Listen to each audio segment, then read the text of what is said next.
പ്രിയപ്പെട്ടവരെ, അല്ലാഹുവിൻ്റെ ഹബീബായ റസൂലുള്ളാഹി സല്ലല്ലാഹു അലൈഹി വസല്ലമ തങ്ങള് സ്വർഗ്ഗക്കാരനെ കാണിച്ചു കൊടുത്തത് ഓർമ്മയുണ്ടോ? ഇതാ ഒരു സ്വർഗ്ഗക്കാരൻ വരും. സഹാബാക്കൾ ആശങ്കയോടെ നോക്കി. അപ്പോൾ ഒരാൾ കടന്നു വന്നു. പിറ്റേ ദിവസവും പറഞ്ഞു, ഒരു സ്വർഗ്ഗക്കാരൻ നിങ്ങളിലേക്ക് കടന്നു വരും, നോക്കിക്കോളൂ. അപ്പോഴും ഇന്നലെ വന്ന അതേ വ്യക്തിയാണ് കടന്നു വന്നത്. പിറ്റേ ദിവസവും പറഞ്ഞു, ഒരു സ്വർഗ്ഗക്കാരൻ നിങ്ങളിലേക്ക് കടന്നു വരും. ഇന്നലെയും മിനിഞ്ഞാന്നും വന്ന അതേ സഹോദരനാണ് കടന്നു വന്നത്. ഒരു സ്വഹാബി എന്താണ് അയാളുടെ പ്രത്യേകത, എന്തുകൊണ്ടാണ് അയാൾ സ്വർഗത്തിലെത്തിയത് എന്ന് പരിശോധിക്കാൻ വേണ്ടി അദ്ദേഹത്തിന്റെ വീട്ടിൽ പോയി. 3 ദിവസം അവിടെ താമസിച്ചിട്ടും പ്രത്യേകമായ അമലുകളൊന്നും കണ്ടില്ല. അവസാനം അദ്ദേഹത്തോട് ചോദിച്ചു, എന്ത് പ്രത്യേകതയാണ് നിങ്ങൾക്കുള്ളത്? നിങ്ങളെ സ്വർഗക്കാരനെന്ന് നബി തങ്ങൾ പറയാനുള്ള കാരണം എന്താണ്? അപ്പോഴാണ് ആ സ്വഹാബി പറയുന്നത്, എന്നെ കുറിച്ച് സ്വർഗക്കാരൻ എന്ന് അല്ലാഹുവിൻ്റെ ഹബീബ് പറഞ്ഞിട്ടുണ്ടെങ്കിൽ അതിനൊരേ ഒരു കാരണമാണ്. ഉറങ്ങാൻ കിടക്കുന്ന സമയത്ത് ഇന്നേ വരെ എനിക്ക് മറ്റൊരാളോട് എൻ്റെ ഖൽബിൽ ചുടിയുണ്ടായിട്ടില്ല. എൻ്റെ ഖൽബിൽ ഒരാളോടും പിണക്കമുണ്ടായിട്ടില്ല. എൻ്റെ ഖൽബിൽ ഒരാളോടും ഇന്ന് വരെ അസൂയയുണ്ടായിട്ടില്ല. ഞാൻ ഒരാളെയും വെറുത്തിട്ടില്ല. ഞാൻ ഒരാളെയും എൻ്റെ ഖൽബിൽ ദേഷ്യമോ അസൂയയോ വെച്ച് നടന്നിട്ടില്ല. ഇന്ന് വരെ കിടന്നുറങ്ങുന്ന സമയത്ത് ഒരു മനുഷ്യനോട് പോലും വെറുപ്പോ അസൂയയോ വൈരാഗ്യമോ പ്രതികാരമോ ഇല്ലാതെ നല്ല മനസ്സോടുകൂടിയാണ് ഞാൻ കിടന്നുറങ്ങിയത്. ഇതായിരിക്കും ഞാൻ സ്വർഗത്തിലെന്ന് അല്ലാഹുവിൻ്റെ ഹബീബ് പറയാനുള്ള കാരണം. അബ്ദുല്ലാഹിബ്നു അംർ ഇബ്നുൽ ആസ് തങ്ങളാണെന്ന് തോന്നുന്നു അദ്ദേഹത്തിന്റെ കൂടെ 3 ദിവസം അമലുകൾ പരിശോധിക്കാൻ വേണ്ടി കൂടെ ചെലവഴിച്ചത്. അപ്പോൾ അദ്ദേഹം പറഞ്ഞു, എന്നാൽ ഇത് തന്നെയാണ് കാരണം. ഇങ്ങനെ ജീവിക്കാൻ പ്രയാസമാണ്, നിസ്കരിക്കാൻ പ്രയാസമില്ല, രാത്രി മുഴുവനും ഉറക്കൊഴിക്കാൻ പ്രയാസമില്ല, ഒരു മാസത്തിൽ 2-3 ഖത്തം തീർക്കാൻ പ്രയാസമില്ല. കാരണം ഒരു മാസത്തിൽ 4 ഖത്തം തീർക്കുന്ന ആളുകളൊക്കെ ഇന്ന് നമ്മുടെ കേരളത്തിലേക്ക് ജീവിക്കുന്നുണ്ട്. ഒരു മാസത്തിൽ 4 ഖത്തം തീർക്കുന്നവർ, അതൊന്നും വലിയ പ്രയാസമില്ല. ഖൽബ് ശുദ്ധിയായി ഒരാളെയും വെറുക്കാതെ ജീവിക്കാനാണ് പ്രയാസം. അതുകൊണ്ട് പ്രിയപ്പെട്ടവരെ, സ്വർഗം ഇവിടെയാണുള്ളത്. ഞാൻ ആദ്യമായി ഓതി വെച്ച ആയത്ത് ഓർമ്മയുണ്ടോ? വസാരിഉ ഇലാ മഗ്ഫിറത്തിൻ മിർ റബ്ബിക്കും വജന്നത്തിൻ അർളുഹാ അസ്സമാവാതു വൽ അർളു ഉഇദ്ദത് ലിൽ മുത്തഖീൻ.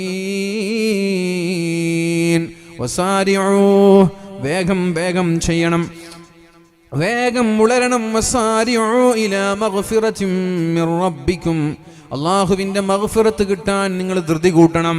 അലസന്മാരാവരുത്, മടിയന്മാരാവരുത്. 40 കഴിഞ്ഞ് നന്നാവാം എന്ന് തീരുമാനിക്കരുത്.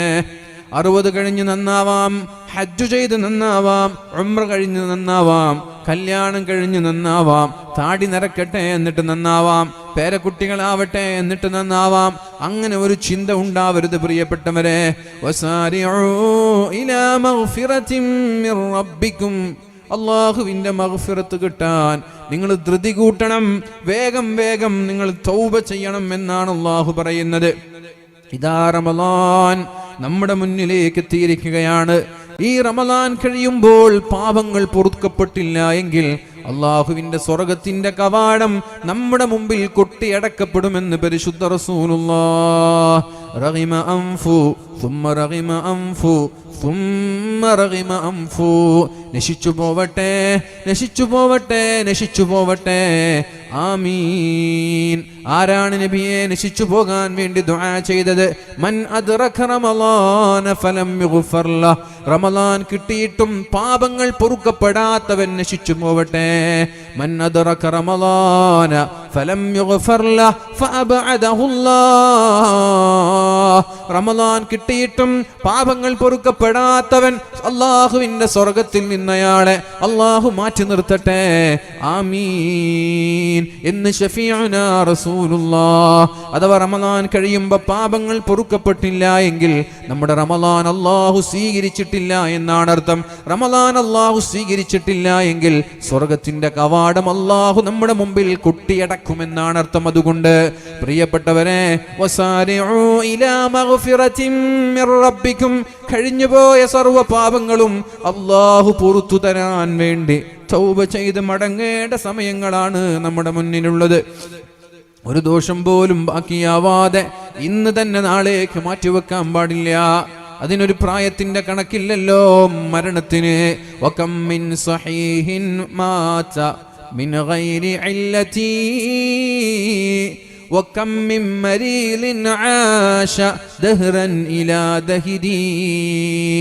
എത്രയെത്ര രോഗികളാണ്, എത്രയെത്ര മാരകമായ രോഗങ്ങൾ കൊണ്ട് പരീക്ഷിക്കപ്പെടുന്നവരാണ്. വർഷങ്ങളോളം രോഗിയായി വയസ്സായി വയസ്സായി വയസ്സായി കണ്ണു കാണുന്നില്ല, ചെവി കേൾക്കുന്നില്ല, എത്രയോ കാലമായി ഒന്ന് മരിച്ചിരുന്നെങ്കിലെന്ന് കുടുംബക്കാര് കാത്തിരിക്കുന്നുണ്ട്, നാട്ടുകാരും മക്കളൊക്കെ കൊതിക്കുന്നുണ്ട്. ഒന്ന് മരിച്ചിരുന്നെങ്കിൽ എൻ്റെ ഉപ്പാന്റെ പ്രയാസം മാറുമായിരുന്നല്ലോ. ഉപ്പ പോയി കിട്ടാനല്ല, ഉപ്പാന്റെ പ്രയാസം കണ്ടിട്ട് മക്കൾ കൊതിക്കുകയാണ്. ഉപ്പ മരിച്ചിരുന്നെങ്കിൽ ഉപ്പാക്ക് കബറിലെങ്കിലും സുഖം കിട്ടുമായിരുന്നല്ലോ.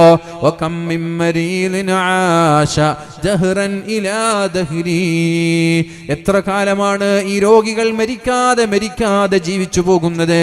വീട്ടുകാർക്ക് ബാധ്യതയായി, നാട്ടുകാർക്ക് ബാധ്യതയായി. എന്നാലൊക്കെ മിൻ സഹീഹിൻ മാത മിൻ ഗൈരി ഇല്ലതി. നല്ല നല്ല ചുറുചുറുപ്പുള്ള യുവാക്കൾ അസുഖങ്ങളില്ലാതെ പെട്ടെന്ന് മരിച്ചു പോകുന്നുണ്ട്. രോഗങ്ങളില്ല, കിടന്നുറങ്ങി രാവിലെ എണീക്കുന്നില്ല. കിടന്നുറങ്ങിയ ഒരാൾ രാവിലെ എണീക്കുന്നില്ല, അല്ലെങ്കിൽ വീട്ടിലിരിക്കുമ്പോൾ കുഴഞ്ഞു വീണ് മരിക്കുന്നു. ചെറിയൊരു പനി വരുന്നു, അത് മരണത്തിലേക്ക് എത്തുന്നു. അങ്ങനെ ആരോഗ്യ ദൃഢഗാത്രന്മാരായ ചോരത്തിളപ്പുള്ള യുവാക്കളും യുവതികളും മരിച്ചു പോകുമ്പോൾ, പ്രിയപ്പെട്ടവരെ, മരണത്തിന് പ്രായത്തിന്റെ പരിധിയില്ലല്ലോ. അതെല്ലാവരുടെ വീട്ടിലേക്കും ക്ഷണിക്കാതെ വരുന്ന അതിഥിയല്ലയോ. അതുകൊണ്ട് ഞാൻ മരിക്കാനായിട്ടില്ല എന്ന ചിന്ത വേണ്ട. തെറ്റുവന്നാൽ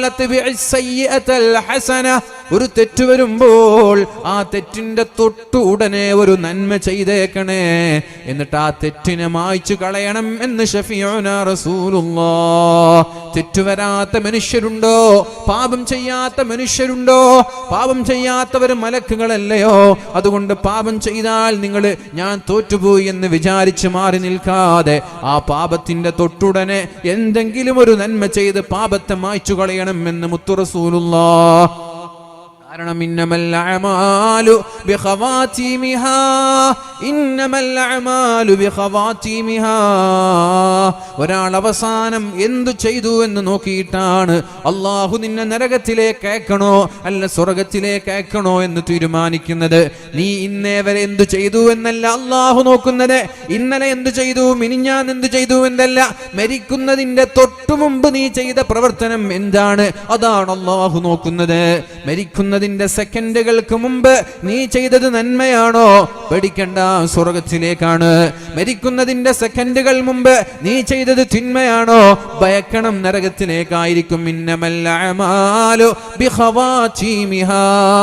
അവസാനം എന്തു ചെയ്തു എന്ന് നോക്കിയിട്ടാണ് അല്ലാഹു നമ്മെ നാളെ പാരത്രിക ലോകത്ത് എങ്ങോട്ട് അയക്കണമെന്ന് തീരുമാനിക്കുന്നത്. അതുകൊണ്ട് ഏത് തെറ്റു വന്നാലും, ചെറുതായാലും വലുതായാലും, ഉടനെ തൗബ ചെയ്ത് പശ്ചാത്തപിച്ച് മടങ്ങണം. അത് എന്തെങ്കിലും ഒരു നന്മ ചെയ്ത് ആ തെറ്റിനെ മായ്ച്ചു കളയണമെന്ന് ശഫീഉനാ റസൂലുള്ളാഹ്. പിന്നെ എവിടേക്കാ നിങ്ങൾ ഉളരേണ്ടത്? വജന്നത്തിൻ അർളുഹസ് സമാവാതു വൽ അർള്.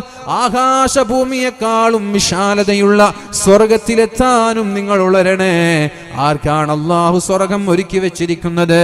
ഉഇദ്ദത്ത് ലിൽ മുത്തഖീൻ. മുത്തഖീങ്ങളായ ആളുകൾക്ക് വേണ്ടി അല്ലാഹു ഒരുക്കി വെച്ച സ്വർഗമാണത്. ഏതാണ് മുത്തഖീങ്ങൾ എന്നറിയോ?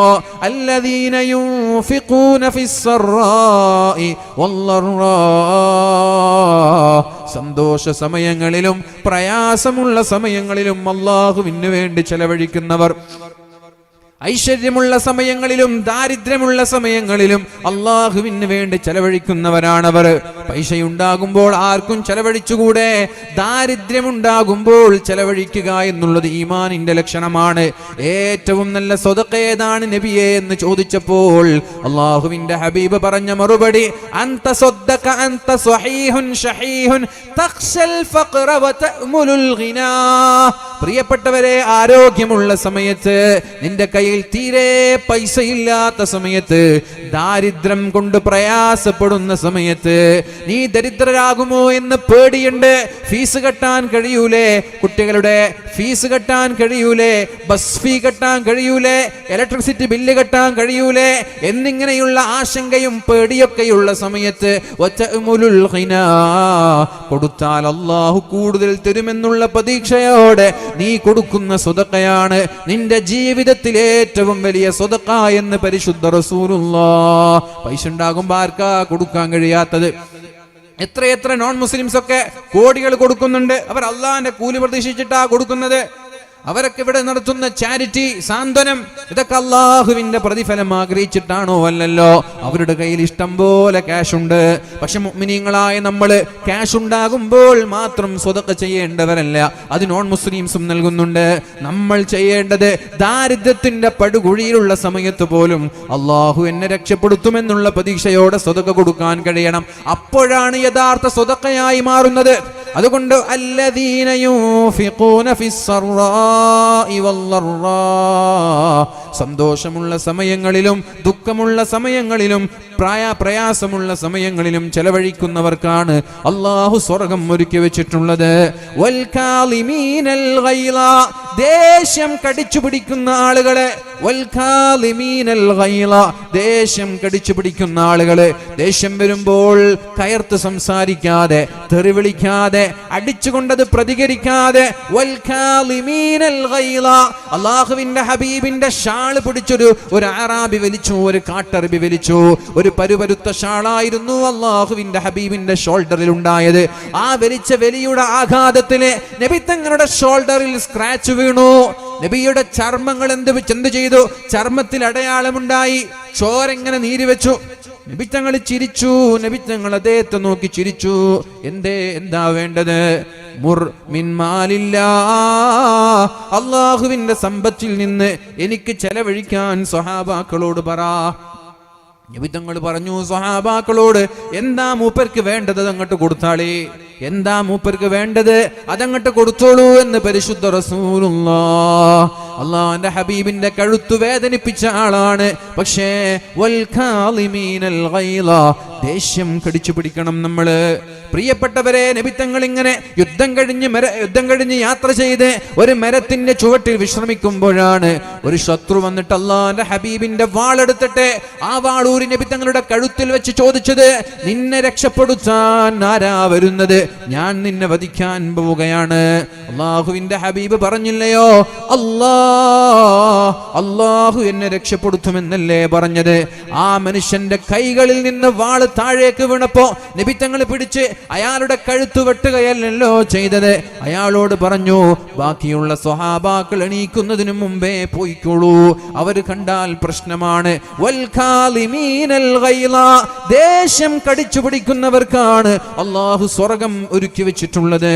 വൽ ആഫീന അനിന്നാസ്, ജനങ്ങൾക്ക് മാപ്പ് നൽകുന്നവനും അല്ലാഹു സ്വർഗ്ഗം നൽകും. അല്ലാഹുവിന്റെ ഹബീബ് ത്വായിഫിന്റെ മണലാരുണ്യത്തിലെ പ്രബോധനത്തിന് വേണ്ടി ചെന്നപ്പോൾ ഭാര്യ ഖദീജയുടെ വഫാത്തിന്റെ വേദന കൊണ്ട് പ്രയാസപ്പെടുന്ന സമയമാണത്. അളാപ്പയായ പിതൃവ്യൻ അബൂ ത്വാലിബിന്റെ വഫാത്ത് കാരണത്താൽ ദുഃഖിച്ചിരിക്കുന്ന സമയത്ത് കുടുംബക്കാരുടെ ആശ്വാസം വാങ്ങാൻ വേണ്ടി, അവരിൽ നിന്ന് സഹായം വാങ്ങാൻ വേണ്ടി ത്വായിഫിലെ കുടുംബക്കാരെ കാണാൻ പോയപ്പോൾ അവർ ചെറിയ കുട്ടികളെ കൊണ്ട് അല്ലാഹുവിന്റെ ഹബീബിന് കല്ലെറിയുകയുണ്ടായി. നബി തങ്ങളുടെ ശരീരത്തിലേക്ക് കല്ലെറിഞ്ഞ് നബി തങ്ങളുടെ ശരീരത്തിൽ നിന്ന് രക്തം വാർന്നൊലിച്ച് നടക്കാൻ കഴിയാതെ തളർന്നു വീണപ്പോ ഓടി വന്നിട്ട് നബി തങ്ങളുടെ കൈപിടിച്ച് നടക്കാൻ പറഞ്ഞിട്ട് വീണ്ടും നടക്കുമ്പോൾ ഒരിറ്റു വെള്ളം നൽകാതെ അല്ലാഹുവിന്റെ ഹബീബിന്റെ ശരീരത്തിലേക്ക് കല്ലെറിഞ്ഞ് വേദനിപ്പിച്ചവർ. അല്ലാഹുവിന്റെ ഹബീബ് ബോധം കെട്ട് താഴെ വീണപ്പോ സഹായിക്കാൻ ഒരാളുമില്ല. ആ ചുട്ടുപൊള്ളുന്ന മണലാരുണ്യത്തില് അള്ളാന്റെ ഹബീബിന്റെ മുന്നിലേക്ക് മാലാക്കമാര് വന്നിട്ട് ചോദിച്ചു, ഇവരെ ഞാൻ നശിപ്പിക്കട്ടെ? ലൂത്ത് നബി അലൈഹിസ്സലാമിന്റെ സമുദായത്തെ ആ നാടിനെ ആകാശത്തേക്ക് കൊണ്ടുപോയി തലകീഴായി മറിച്ച് ഭൂമിയിലേക്ക് മറിച്ചിട്ട് ആ സമുദായത്തെ നശിപ്പിച്ചതുപോലെ ത്വായിഫിനെ ഒന്നടങ്കം ഞാൻ നശിപ്പിക്കട്ടെ എന്ന് ചോദിച്ചപ്പോൾ വേണ്ടേ വേണ്ട, അവർ നശിക്കുന്നത് എനിക്കിഷ്ടമല്ല, അവർ മരിക്കുന്നത് എനിക്കിഷ്ടമല്ല. അവരിൽ ഒരാളെങ്കിലും നന്മയുള്ളവരായാൽ അതാണ് ഞാൻ കൊതിക്കുന്നത്. അവരിൽ ഒരാൾ, ഏതെങ്കിലും ഒരാൾ നന്നായാൽ അതാണ് എൻ്റെ സന്തോഷം എന്ന് പറഞ്ഞു. ജനങ്ങൾക്ക് മാപ്പ് നൽകാൻ കഴിയുമെങ്കിൽ അവർക്ക് അല്ലാഹു സ്വർഗ്ഗം ഒരുക്കി വെച്ചിരിക്കുന്നു എന്ന് പരിശുദ്ധ റസൂലുള്ളാഹി സ്വല്ലല്ലാഹു അലൈഹി വസല്ലം ജീവിതത്തിൽ ജീവിതത്തിലൂടെ കാണിച്ചു, പരിശുദ്ധ ഖുർആനിലൂടെ പഠിപ്പിച്ചു തന്നു. അതുകൊണ്ട് പ്രിയപ്പെട്ടവരെ, സ്വഭാവം നന്നാക്കി ഖൽബ് ശുദ്ധിയാക്കി ഇൻഷാ അല്ലാഹ് നമ്മൾ ഈ റമദാനിലേക്ക് കടന്നു വരിക. അല്ലാഹു തൗഫീഖ് ചെയ്യട്ടെ. ഞാൻ എൻ്റെ വാക്കുകൾ ഉപസംഹരിക്കുകയാണ്. പ്രിയപ്പെട്ടവരെ, പരിശുദ്ധ ഖുർആൻ നമ്മൾ ഖൽബിലേക്ക് ചേർത്ത് വെക്കണം. പരിശുദ്ധ ഖുർആൻ നമ്മൾ ഖൽബിലേക്ക് ചേർത്ത് വെക്കണം. റമദാനാണല്ലോ, ഓതണം ഖുർആൻ. നമ്മൾ പഠിക്കുകയും വേണം. ഓതിയാൽ മാത്രം പോരാ, നമ്മൾ പഠിക്കണം ഖുർആൻ. നിരന്തരമായി ഖുർആൻ നമ്മൾ കേൾക്കണം. നമ്മുടേതല്ലാത്ത മനോഹരമായി ഖുർആൻ ഓതുന്ന ആളുകളുടെ ഖുർആൻ നമ്മൾ കേൾക്കണം. ഖുർആൻ ഓതുമ്പോൾ വുളൂഓടുകൂടി ഓതണേ. അത് മൊബൈൽ ഫോൺ നോക്കി ഓതുകയാണെങ്കിൽ വരെ വുളൂഓടുകൂടി ഓതണം. അതൊരു മര്യാദയാണ്. മൊബൈൽ ഫോണല്ലേ ഖുർആൻ ഓതുമ്പോൾ വുളൂ വേണ്ടല്ലോ. അങ്ങനൊക്കെ അഭിപ്രായങ്ങളുണ്ട്, ഇല്ല എന്നല്ല. എന്നാലും പ്രിയപ്പെട്ടവരെ, ഓതുന്നത് ഖുർആനല്ലേ.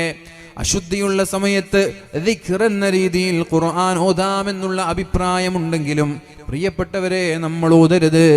ഓതുന്നത് ഖുർആനാണ്. ഇത് പവിത്രമാണ്. ഇത് ബഹുമാനിക്കപ്പെടേണ്ടതാണ്. ഇത് നാളെ നമ്മൾക്ക് അനുകൂലമായി ശഫാഅത്ത് ചെയ്യേണ്ടതാണ്. ജനാബത്തുകാരനായാലും ഹൈലുകാരിയായാലും നിഫാസുകാരിയായാലും ഞാൻ ഓതൂല അശുദ്ധിയുള്ള സമയത്ത് ഖുർആൻ.